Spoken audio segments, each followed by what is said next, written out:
flat, when the news reached all the kings on the west side of the Jordan in the hill country, the foothills, and all along the Mediterranean coast as far as Lebanon, they formed an alliance to fight against Joshua and Israel. When the residents of Gibeon heard what Joshua did to Jericho and Ai, they did something clever. They collected some provisions and put worn-out sacks on their donkeys, flew, along with worn-out wineskins that were ripped and patched.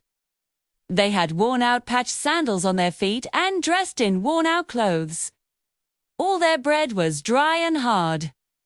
They came to Joshua at the camp in Gilgal and said to him and the men of Israel, "We have come from a distant land. Make a treaty with us." The men of Israel said to the Hivites, "Perhaps you live near us, so how can we make a treaty with you?" But they said to Joshua, "We are willing to be your subjects." So Joshua said to them, "Who are you, and where do you come from?"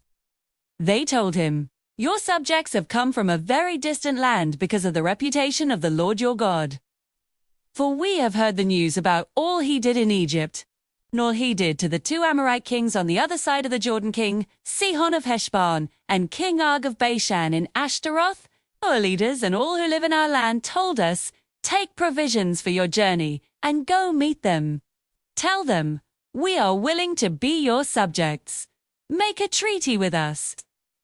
This bread of ours was warm when we packed it in our homes the day we started out to meet you, but now it is dry and hard. These wineskins we filled were brand new, but look how they have ripped. Our clothes and sandals have worn out because it has been a very long journey." The men examined some of their provisions, but they failed to ask the Lord's advice. Joshua made a peace treaty with them and agreed to let them live. The leaders of the community sealed it with an oath. 2.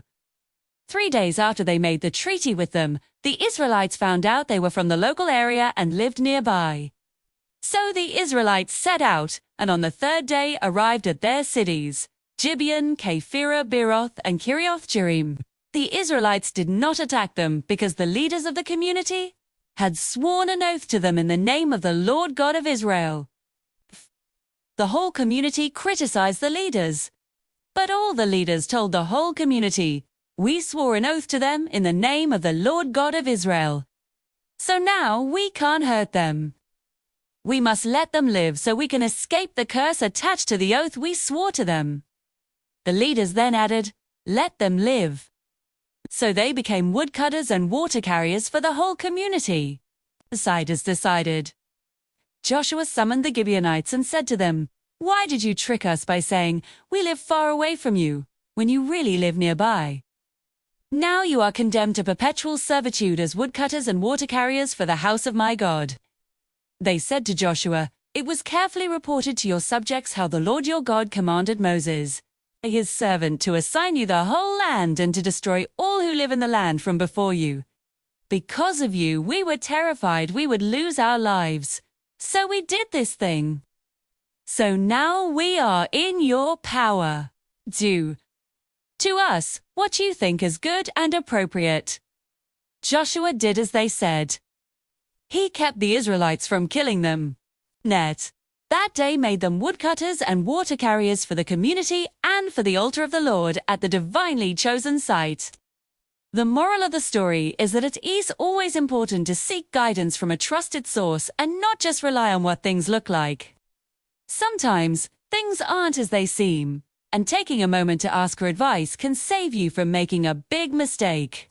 It also teaches us the importance of keeping our promises, even when they are hard to keep.